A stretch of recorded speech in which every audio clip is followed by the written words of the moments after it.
ती प्रार्थना ह्या चॅनलमध्ये तुमचं खूप खूप स्वागत आहे। श्री स्वामी समर्थ। आज मी तुम्हाला सांगणार की संकष्ट चतुर्थी ही 5 तारखेला आलेली आहे, रविवारच्या दिवशी। आणि ह्या संकष्ट चतुर्थीच्या दिवशी सिद्ध योग आलेला आहे आणि हे सिद्ध योगावर जर आपण असे काही उपाय केले तर त्याचं फळ आपल्याला त्वरित मिळत असतं, म्हणजे त्याचं पुण्य अनंत असतं, ते कधी संपत नाही। त्यामुळे आज असे काही उपाय तुम्हाला सांगणार आहे जे तुमच्या आयुष्यासाठी, तुमच्या जीवनासाठी खूप लाभकारक ठरतील। तर त्याच्यातला आता पहिला तुम्हाला उपाय सांगते बघा। संकष्ट चतुर्थीच्या दिवशी म्हणजे उद्याच्या दिवशी ज्या वेळेस तुम्ही शिव मंदिरामध्ये जाणार तर त्या अगोदर तुम्हाला तुमच्या सूर्य मंगळ आणि शुक्र स्ट्रॉंग होण्यासाठी, हे ग्रह स्ट्रॉंग होण्यासाठी तुम्हाला शिवपिंडीवर ह्या वस्तू अर्पण करायची आहे। याच्याने तुम्हाला कार्यामध्ये सिद्धी मिळेल, अपाट सुख समृद्धी येईल आणि तुमचं वैभव वाढेल। तर त्यासाठी काय करायचं, आपल्याला गहू न्यायचे आहे, गुळ न्यायची आहे आणि खडीसाखर हे महादेवाच्या पिंडीवर तुम्हाला अर्पण करायचे आहे, म्हणजे उद्याच्या दिवशी। हा एक उपाय झाला। आता दुसरा उपाय तुम्हाला सांगते।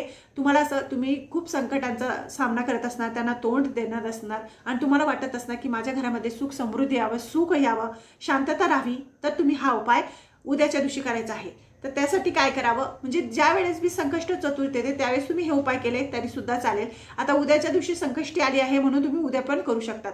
तर उद्या काय करायचं आहे, आपल्याला मखाणे मिळतात बघा, बाजारात मखाणे मिळतात, ते मखाणे आणायचे। 108 मणी म्हणजे 108 मखाण्याची माळ करायची, किंवा 21 किंवा 11 अशा ते मखाण्याची माळ करायची आणि गणपती बाप्पांना ती अर्पण करायची। ज्या ठिकाणी मंदिर असेल त्या ठिकाणी जायचं, ते अर्पण करायची। याच्याने आपल्या घरामध्ये सुख समृद्धी नांदते आणि आपल्याला शांतता मिळते आणि आपल्या कार्यांमध्ये आपल्याला यश मिळत चालतं।